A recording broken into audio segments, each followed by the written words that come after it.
From the fabulous Loop and Larry Theatre in beautiful downtown London, Ontario, it's the Oscar Recap Spectacular 2, with your hosts, the never-nominated Loop and Larry.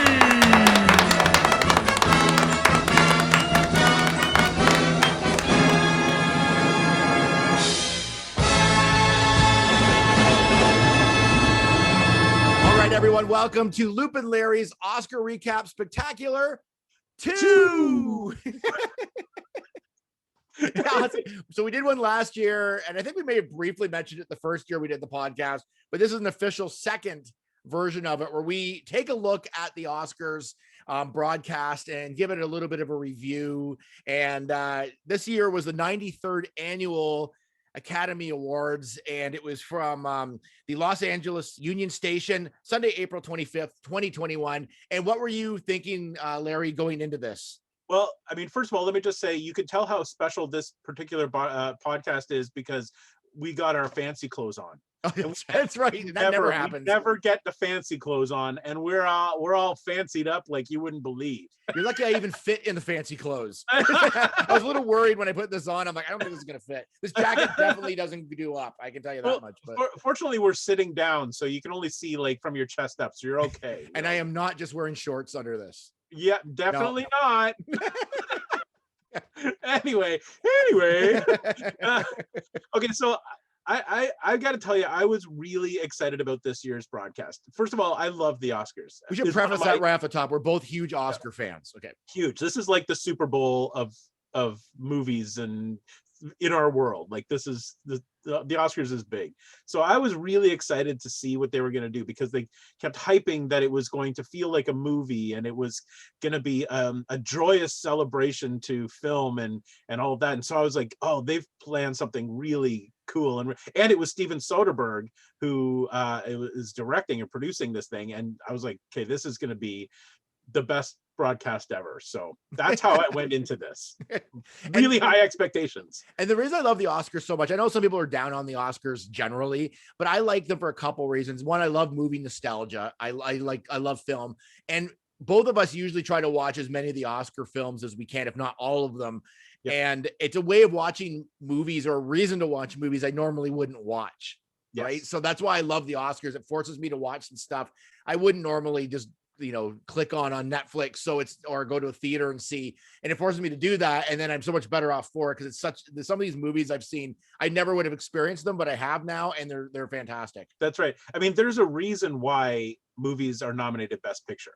I mean, like you said, there a lot of them are movies that we as geeks wouldn't be interested in, wouldn't generally go to there. They're played in like art house movie theaters and repertoire theaters and that sort of thing. But there's a reason why these movies are nominated for Best Picture. And once we get into watching them, because they're nominated, you realize that these are awesome movies. Like the world isn't just Marvel and Star Wars. Yeah, no, there's great movies out there that people need to see. And I would obviously prefer to see them on the big screen if I can. Yeah. But obviously this year, because of the pandemic, and we're going to be saying that every time we say anything, because of the pandemic, yes. You couldn't. There was a small window where theaters were kind of open in Canada, at least. So I had to watch a lot. I watched them all streamed actually, like this year. Yeah, it was unfortunate because I mean, some of them would have been much more powerful if you were in a theater where you were completely focused on the screen and didn't have distractions and weren't able to pause and go to the washroom or whatever. But yeah, it is what it is. Like this is what we had to work with this year, and so we did. And they were still good. Yep. And going into this Oscars, obviously we know that it's not going to be the same as past Oscars because of everything going on. And it was awesome that they were going to be doing the Oscars. And, my expectations, I wasn't like super high for them because I know it's going to be a lot different than past Oscars. So what we're going to do today is we're not going to talk so much about who won and who didn't, what category. That's already out there. But we're going to talk about the actual broadcast itself and the hits and misses of the broadcast. But before we start, is there any Oscar winners that you want to mention, Larry, going in into this. This was the funny thing, because there was such a mix of opinion about who was going to win Best Actor and Best Actress. Yeah. So like I had my thoughts, and you know what, and we'll get to this later on in the broadcast. Yeah, this definitely will come up. Yeah, about the Best Actor nominee, but I really think that that Anthony Hopkins deserved it. I did too. I think I mean, what he did in that performance felt so genuine and so real. He starred in The Father, felt so real, and I forgot that it was Anthony Hopkins. I felt like it was like my grandfather or something. Yeah. I mean, so despite everything that that has happened since, in discussion with the best Oscar winner, I think he deserved it. I think it was great. So I just, I was okay with him winning this one. How about you? Geek wise, Tenet won. That was the only sort of geeky movie. There wasn't a lot of like movies that we would normally watch like nominated. I think just because they're holding a lot of those back from the theaters this year in the past year. So Tenet was really, that one it's like special effects or special effects. Well, and that was interesting too, because the special effects category is usually filled with the Marvel movies or the Star Wars movies or Transformers or that's where all the blockbusters, like the big blockbusters, and none of them were in there. Tenet was the closest that we came to having a blockbuster in that category, which was very weird. But I think if it didn't win, we would riot. I think that one just visually was way over and above anything I'd seen in a long time, regardless whether you like the story or whichever. But I thought it was just amazingly, like visually, it was just amazing. So I'm glad it was able to get something. So now we can put Oscar winner on the front. This is my favorite part of the Oscars, is that at the end, everybody suddenly, like every movie has Oscar winner on the front of the box, like of the DVD box, or like when you go to rent it on like digitally or whatever. It's pretty funny. Yeah, it's true. So they finally can at least do that. And it also would have been really strange for a Christopher Nolan movie that to be nominated and not win anything. Like I don't know if that's happened before. So I mean, I could be wrong. I'd have to check. But I feel like pretty much everything he's been nominated for, he's won at least one Oscar for. So I laughed. Disney. I went on to Disney Plus yesterday. I'm finishing up Rebels, so I'm on the last season, and I was about to watch it, and then the very first thing is this. It's got the Nomad Land, and it's like Oscar winner, like on it, like really? Already. It's like it just happened, and they've already like updated it to include that. Like it's pretty funny. So speaking of which, I got to give a shout out to Disney Plus for putting Nomad Land up on their service for free. That's great. That was fantastic. I was because that was the one I really wanted to see, because there was so much buzz around it. And I thought, well, I guess I could pay the $20 and rent it. But then there it was, and I was very excited about that. So yet another reason to subscribe to Disney Plus.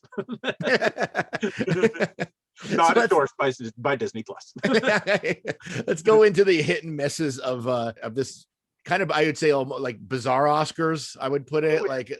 All right, let's start with the hits. We'll start positively. Okay, start with a hit right off the top. What do you got? The opening of the broadcast was really cool. It was cinematic. They had Regina King walking down the red carpet, walking into the theater, and then they had like cinematic graphics, like titles over her that really did make it look like a film, and I really did like that part. I thought that was pretty cool. Yeah, it was pretty cool. I know a lot of people said, like, I thought it was supposed to look like a film, but I think it depended on the type of TV you had, whether it was like whether it translated or not. But I thought that was a really cool opening. I really enjoyed that, and I was like, okay, this is actually going to be pretty good. I do hope this is going to be pretty cool. One of my hits is the diversity in the Oscars this year.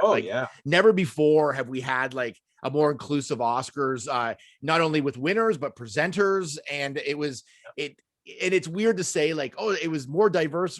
I wish we wouldn't have to say that. I wish it just was like that all the time. But they thought they did a really good job at trying to have diversity of all sorts of people and different looks. But it's I loved it. I thought it just made for a way better broadcast, and it just looked cool. And it looked more like Hollywood. Like it looked more like the real world.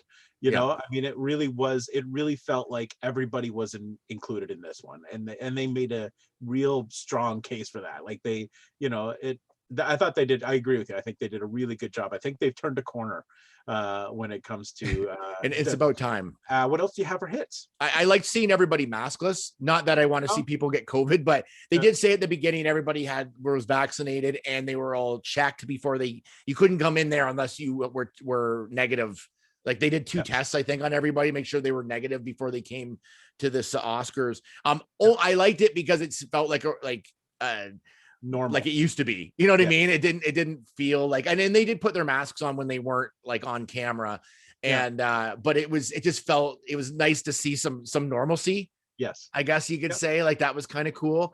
So I thought that was cool, like that they kind of tried to do that as best as they could. And but yet they still tied it into Hollywood, because they explained that they worked with, do you remember the movie Contagion? I think it starred Brad Pitt. I think so. So on that movie Contagion, there were advisors who were epidemiologists talking about contagious viruses and stuff, because that's what the movie was about. They used those same epidemiologists to help them design the venue so that it would be as safe as possible for the attendees and the presenters and everybody else. But I just thought that it was so funny that it was like Hollywood experts, advisors who had advised on other movies, who helped them advise them on making this venue safe. So I thought that was a really cool thing to do. I just thought it was in keeping with the whole Oscar thing. So I thought they did a really good job of making it safe and telling us what they did, and keeping it all Hollywoody. So I still have a few misses, but they're more like hit misses. All right. But I still have some hits. So where do you want to do next? Do you want to do some misses? Sure. Or do you want to kind of still keep positive? Let's keep positive. Let's stay positive for as long as we can. Okay. My next hit is Harrison Ford. Only because I just love Harrison Ford, and he kind of broke, like he's getting older, obviously, but he just seeing him is just like, it's like a warm blanket. You know what I mean? Like it's just he's like comfort food. So I did enjoy seeing him come out there and do something a little different than everybody else was doing.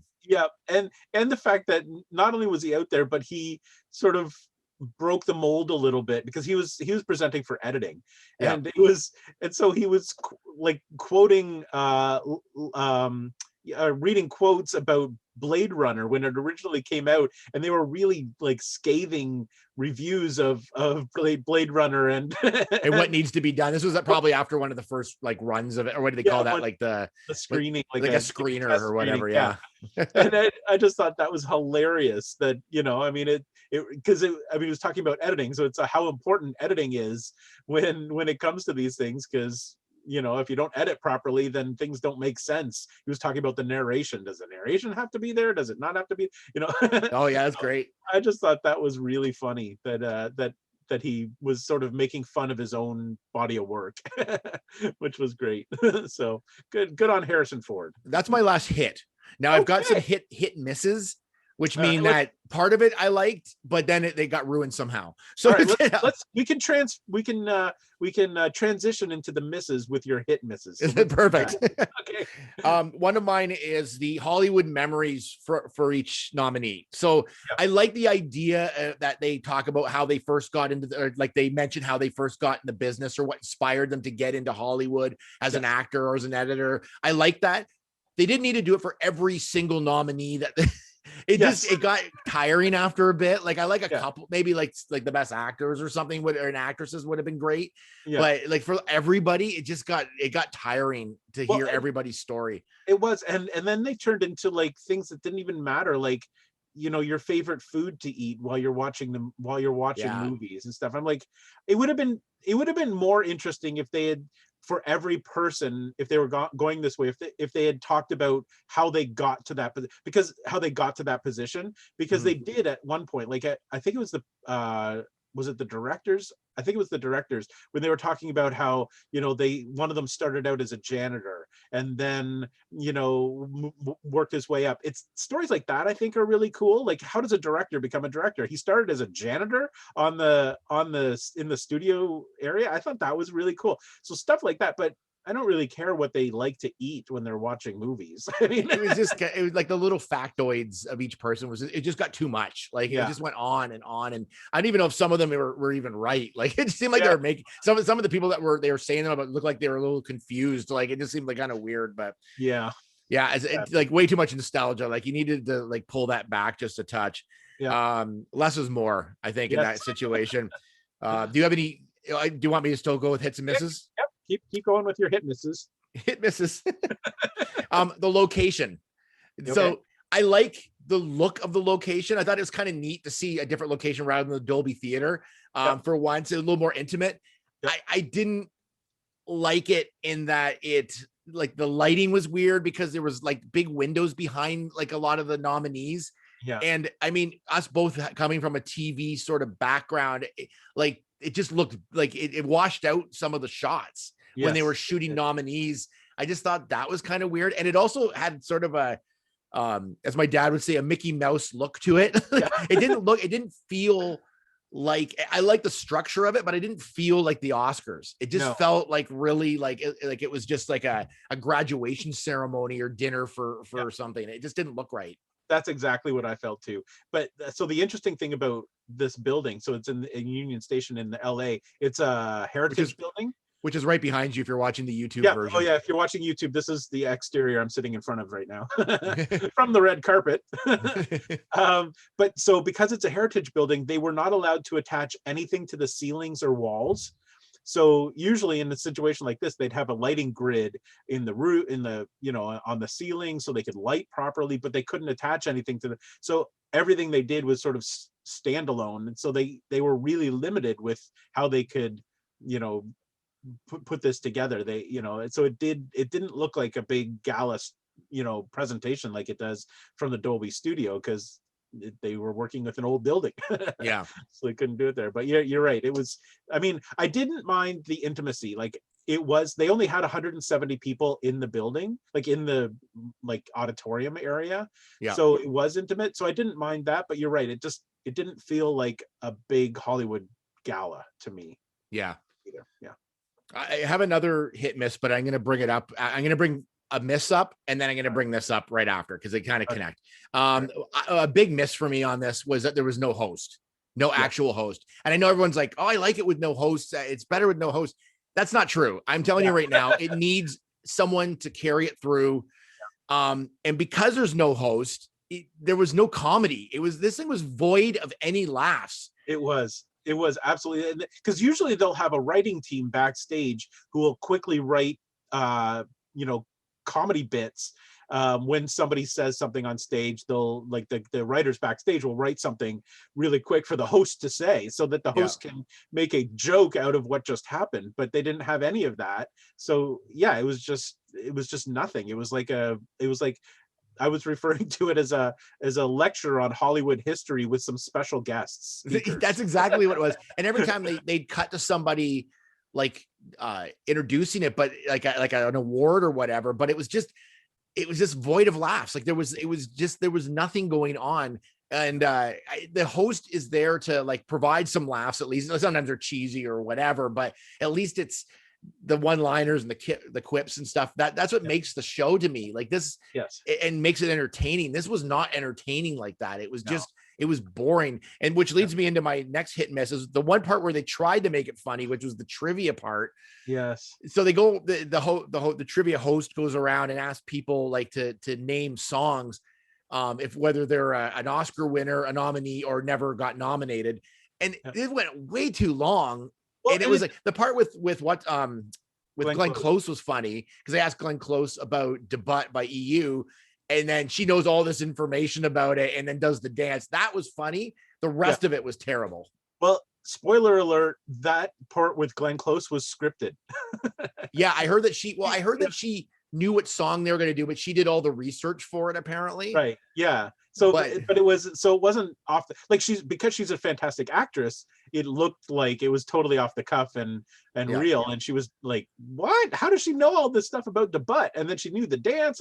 But then, you realize that, that seems weird. But I totally agree, because that would have been a fun thing to do if they had done that throughout the broadcast. Like Yeah. if they had trivia questions throughout the broadcast, like not just music, but just other trivia or, you know, whatever, and kept it consistent. So that was their host thing, but they Yeah. didn't. They did it one time, and it was so out of the blue.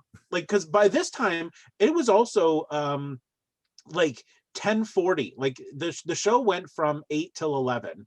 This Yeah. was at 10:40 that they did this trivia thing. And I was watching it and I thought, okay, maybe they've thrown this in here because they're having some technical difficulties and they had to fill time. Like Yeah. it literally felt like a time filler to me. It didn't, because I'm like, there's 20 minutes left in the show. Why are they doing this now? Like it just seemed the timing was totally off, and it just seemed totally wrong. Yeah, it was weird. And I give it a hit in that they at least trying to do some sort of comedy in this, or adding some entertainment value. So I'll give it a hit for that. Yeah. But it was like, it was too little too late, number one. But number two is like, I like the fact that Glenn Close, even if they script it, that's fine. Like that's the funny part, is that you wouldn't expect her to know what that song is and all that. But the other people should have been scripted as well, because they were just off the cuff saying weird things, and so it kind of took away from the Glenn Close part. But if people were scripted and had immediate answers for like real songs, and it went quickly, then went to Glenn Close, it would have been a lot better. You can't just ask people questions, because like the people were just saying whatever, and it was just, and they're being bleeped out, and like it was just very bizarre. The whole segment was just very bizarre. My big miss for the whole thing was sort of falls in line with what you were just talking about. They didn't add anything to the show to break it up. Like part of what I enjoy about the Oscars is watching the video montage segments. Even okay, so here was the biggest thing for me. This was a year when nobody could go to the movie theater and watch movies. So a lot of people didn't know what these movies were that were being nominated. They hadn't seen them, especially the documentaries. Yeah. Like the documentary shorts and the live action shorts, those sorts of things. Usually when they do the Oscars, they'll have a montage of clips from the movies when they're nominating them, so at least you can see what they look like. You know what I mean? Like you could see, especially like the animated ones, or you know, that you could see the style and you kind of maybe go, oh, okay, well that looks kind of interesting, I'll watch that. They only did that this time for the major movies, like the full-length movies.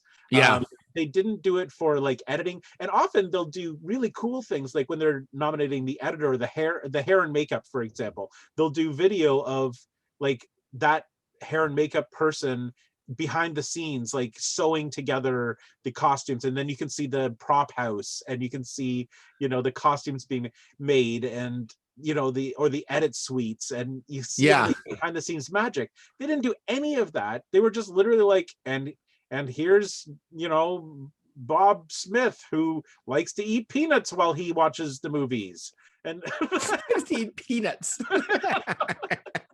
It's about how interesting it got. It was. But like, why would they not have, like, the 1 year people couldn't go out and see the movies? Why wouldn't they have at least shown parts of the movies while they're doing the show? And going along with that, sorry, I mean, is the fact that all of the songs, the individual songs that were up for nominations, they had them performed in the pre-show. So if you didn't watch the pre-show, and a lot of people don't, then you didn't see any of the songs being performed. Like what? and the songs could have been as simple as just showing a quick clip of the pre-show like videos that they did. They didn't have to show the whole song, but they could have done like a little package with like clips from those performances, and then put them into and just put them in a little package before they say, and then the winner is. You know what I mean? And then go from there. But they like, there's so many missed opportunities in this. And there's a few I'm just going to mention, like what just going off of what you just said. If you're going to do video packages, do them for all of them. Don't just do some of them, because people haven't seen half, like you're saying, half these movies.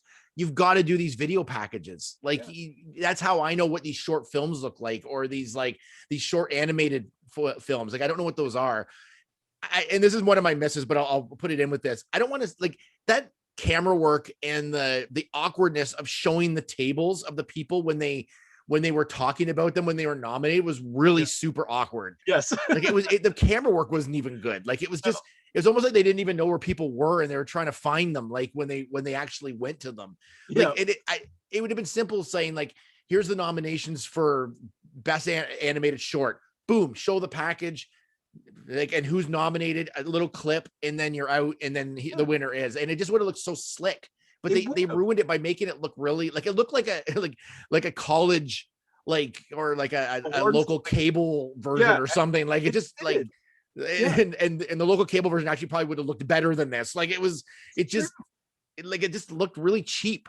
Yeah, I mean, and the like when they were introducing all the nominees, it was one camera guy with a steady camera that was like just walking between the tables. And at one point, like because of the order that they were introducing the nominees, he walked past one of the nominees to get to the next one, then had to walk backwards the table that he had just passed. So it was just like, why it was unnecessary. I don't like need to see every person. Like, I mean, you want to see like the best actor and all that, but I mean, like, I don't need to see every person in the audience. Like, I don't think they've done that before. Like, no.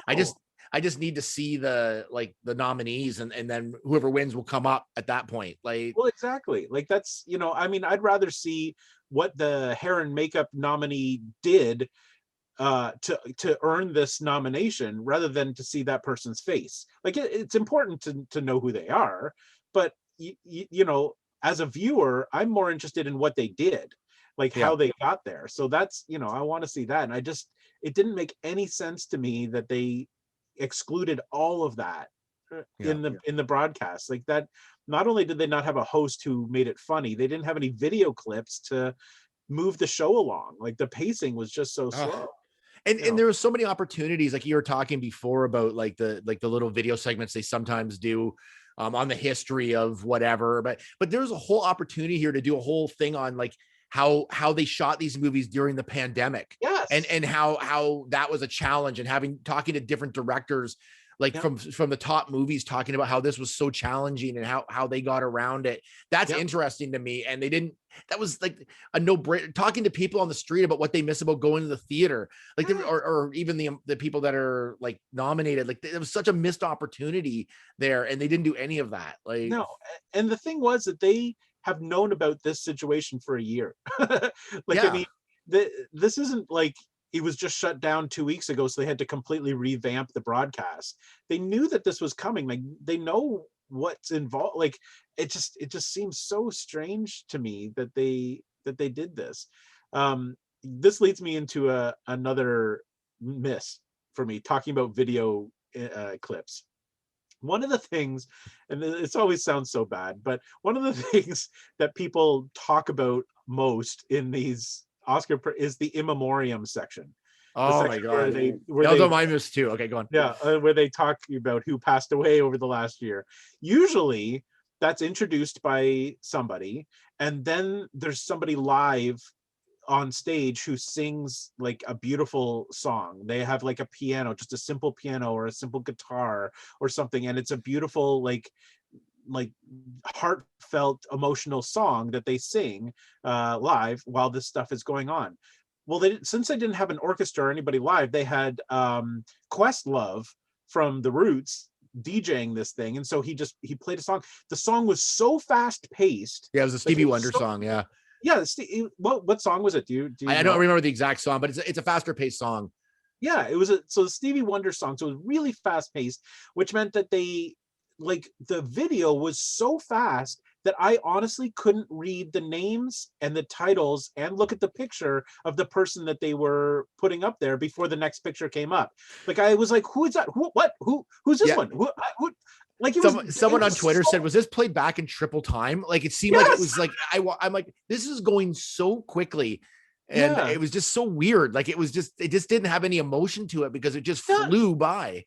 Yeah, and the song didn't make it emotional either. Like, usually the song is like, oh man, this is sad. All these people are gone now. But the song did not, like, the lyrics in the song had to do with, being gone and missing or whatever it was. But the tempo of the song was totally wrong for in memoriam. And yeah, it went like, those people literally got, I'd say probably 3 seconds, 2 to 3 seconds at most, per shot on there. It was, and there were a lot of people, because between COVID and just, you know, whatever other causes, there were a lot of people in this year's show. And it was just like, that was horrible. Like I felt so badly for the people that, like, this was their last, you know, moment in the spotlight, really, you know, for these people who passed away. And to have it sped through like that with no emotion, I was just like, that if I were the family of those people, I would have been mad. Well, the thing is too, and it just seems to be a common theme. It seems like they cheaped out on a lot of things. Yeah. And there's two things here. Number one, they could have easily got like a Chris Martin or somebody to get acoustic guitar and sing a song. Like anyone could have, like, they could have gotten anybody to come and play like just acoustically and do that, or Taylor Swift or somebody. Like there was so many opportunities there for somebody to come and just perform, like acoustically there, and then have that go on. Like there's no excuse for that. That was easy to do. And that also, I love Questlove. I think he's like amazing. Yeah, but he's great for like the ins and outs of stuff, but I miss the band. Like, and I know it didn't work, but they could have done like a jazz band, like a 5-piece. They could have done like just something a little cooler. Like even like I'm in local theater, and we have a theater awards. And even we have just a 3-piece jazz band with a stand-up bass and like they could have easily done that, and they didn't. Like it just there's just no thought process behind it. It was just like just because it's a pandemic doesn't mean like the production side had to cheap out so much. No. And that's what I felt like it did. It did. And the thing is that this is not the first big Hollywood gala that's happened during the pandemic. We saw like the Grammys that happened earlier this year was a great show. Yeah. Like it wasn't the same as it had been in the past. There was no audience or anything like that. But it was a really entertaining show. All of the performances were live in one place or another.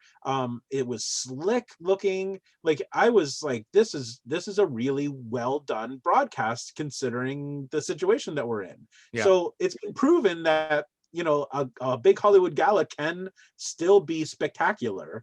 So I just was like, I don't know what, like, I feel like they spent all their time trying to think of how to make it look like a movie by making it widescreen and shooting in 24 frames and, you know, having that opening credits. And then they just said, well, that's enough.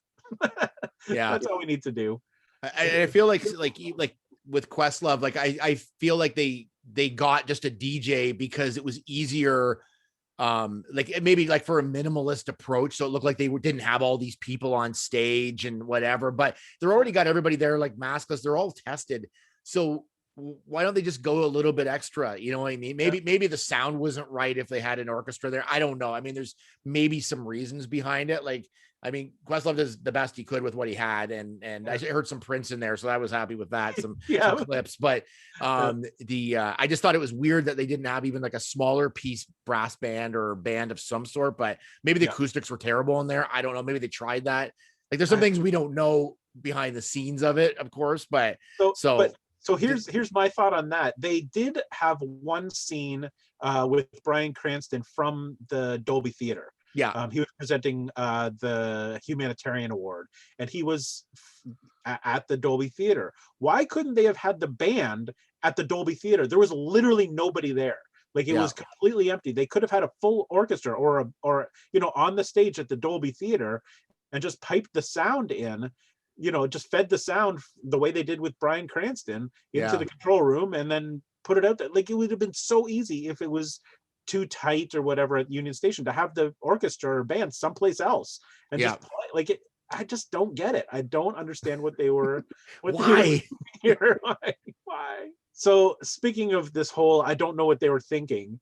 The other thing that they didn't do this year was play anybody off stage. They gave every winner like unlimited time to give their thank you speech. And these thank you speeches seem to go on for like 5, 6, 7 minutes. I don't know. They just kept going and going. This is another one of my misses. Like it just didn't like, okay, so by all rights, the way they did the broadcast, it should have been like an hour and a half because they took all the music out. There was no host. There were no video clips, like video segments. So it should have been an hour and a half. It still went 20 minutes overtime because every winner spoke for like 10 minutes. And I understand, like, I feel for the winners in that, like, this is a big moment for them, right? Yeah. Like, they've like you're an editor, you've won an Oscar, like, that's huge. Yes. But from a TV perspective, it's a ratings killer. Yeah. Like, and the thing is, people at home don't know who these people are. I want to hear a short speech, a thank you, out. I don't want to hear long speeches from people I don't know. Like, I want to hear it from the stars. And ironically, a lot of the stars did like super short speeches. Yes. Like Frances McDermott went up and said like 2 things and left the stage. Like, and it's like, which is almost insulting to everybody else. Yeah. Like, it was just very bizarre. It was. I think the stars probably realized, okay, this isn't fun to start with. and this isn't it's not like the Golden Globes where the people in the audience can drink while it's happening. Mm-hmm. So the stars and people who were in attendance were literally just sitting there with no drinks, no food for like 3.5 hours. But they were probably like, okay, let's move this thing along, like, come on. But you're right, it's like the editors and the live action short producers who may or may not ever get this opportunity again. They're the ones who want to talk because it's the big, but they just didn't play anybody off. So it just kept going and going and going, and then there was nothing to break it up. It was just so bizarre. I have one final major miss, which I know will be on your list. I don't know if you have any misses, like other misses. Well, let's hear your big one.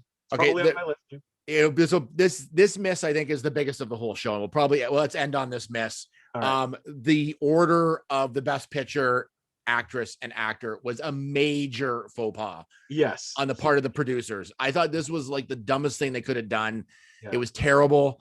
There's a lot of factors that led into it to be terrible. So why, Larry, did they end? Normally best picture ends the show. Yes. So you find out what the best picture is. Because that's credits roll. We're done. We're out.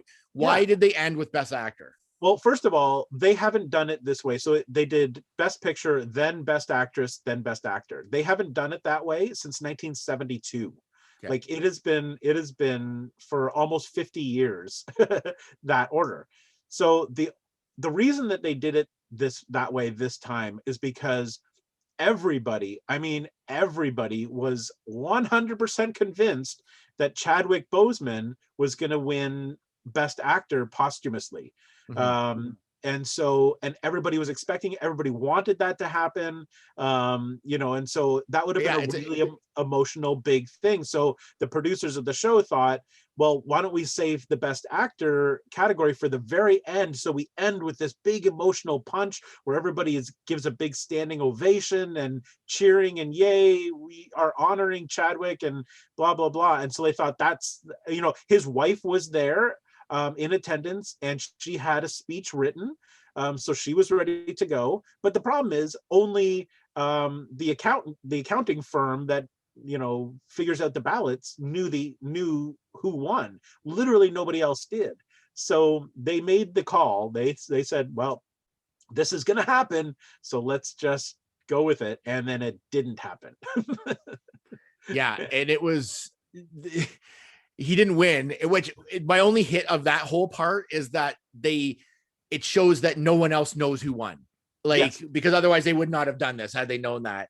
And right. Anthony Hopkins ends up winning at the end. And he wasn't even there. And he wasn't there. And I also heard that he was willing to zoom in. Yeah. And they didn't want him to zoom in. So he just went to bed. Prior to this, he had said, his rep said he'll zoom in if you need it, just to be present. In case he does win, but they said, no, we don't want him to zoom in. We want him to be at that British location, like where all the other British actors were in England. And he couldn't make it there for whatever reason. And so he wasn't there, wasn't represented, and he won.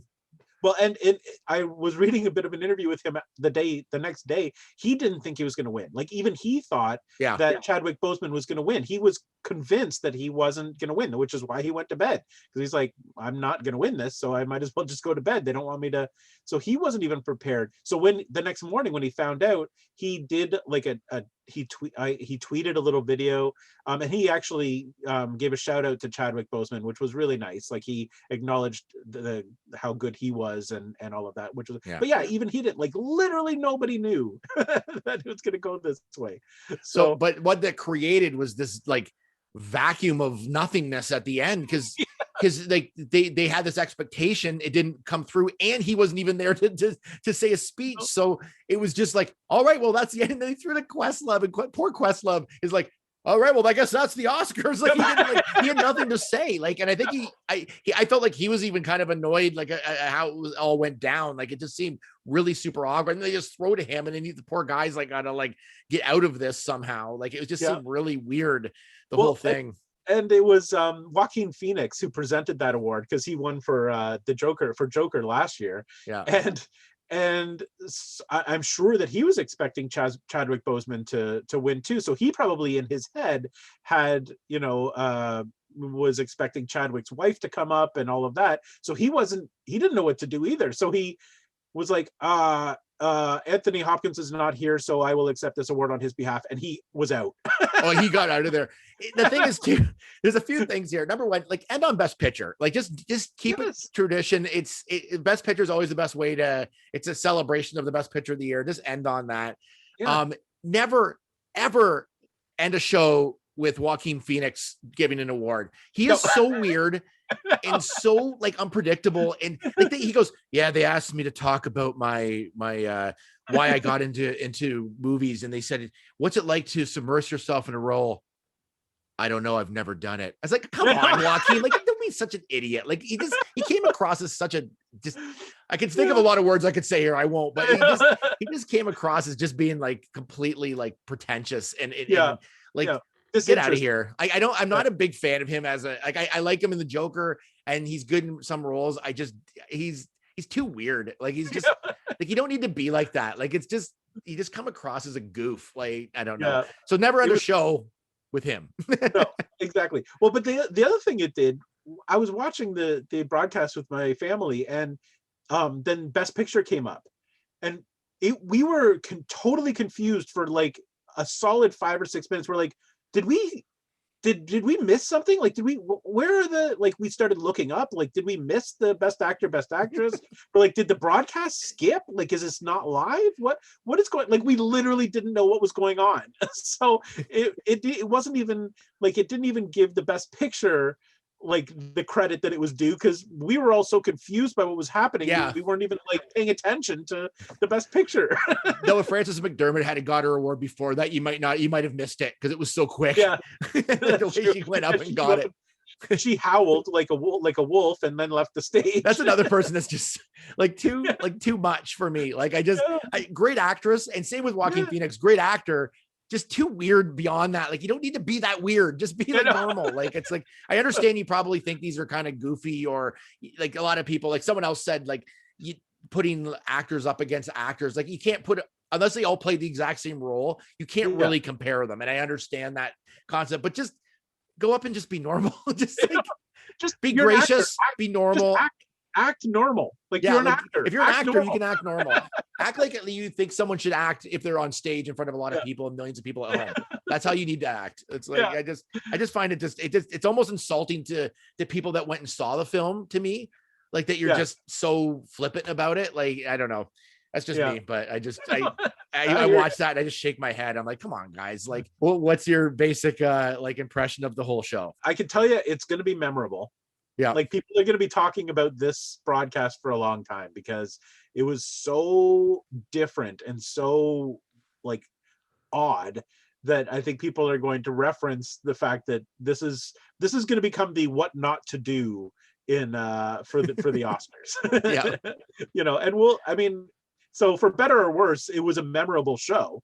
Yeah, because it's not something I will forget watching, because it was just so bizarre. But man, it was a really weird 3.5 hours almost of television. It was, Yeah. especially coming from Steven Soderbergh. If it, that really let me down too. I was expecting a lot more. Maybe he was working on like an indie budget for this. It's like, I don't know. It's like, it just seems so weird. I just think it just seemed like if I watch the Oscars, I want the glitz and glamour of the Oscars, regardless of what's going on. And yes, people have to distance, and yes, they have to wear masks, and yes, it's a pandemic, but you can still put the production value and the time into it. And I felt like it seemed rushed. I felt like it seemed like without all the video packages, that they just didn't put the time, the pre-show time into it that they should have. And it shows, because it's the lowest rated Oscars of all time with 9.85 million. The 2020 Oscars in comparison had 23.6 million people watch it. So and that was a low rated one as well. The 23, it was in the bottom 5 or something. Like it was a really low rate. So when you think about that being loaded, and then this one with the 9-10 million people that it had, woo. and I also realized too, like within those numbers, other award shows that have happened recently all had like some of their lowest ratings ever. So I think people are just like, and also too, a lot of people haven't seen the movies because they weren't out at the theater and you couldn't go to the theater. And some of them you have to pay for at home. And it's like, there's a lot of factors that go into why it was so low, other than not just the broadcast itself, just going into it before even going into it.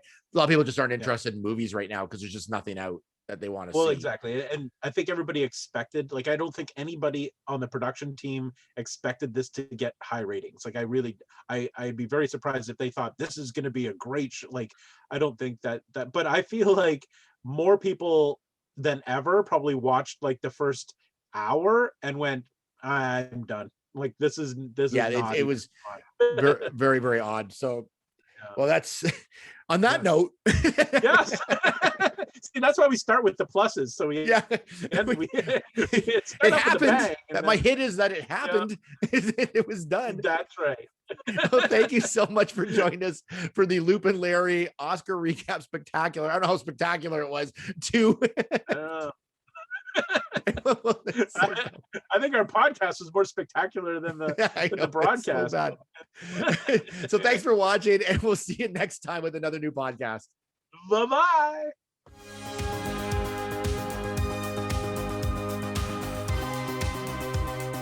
Produced by Matthew C. Loop and Lawrence Simner. A Loop and Larry production. Bueller. He likes it. Hey, Mikey. Bueller. Bad news. Fog is getting thicker. And Leon's getting larger.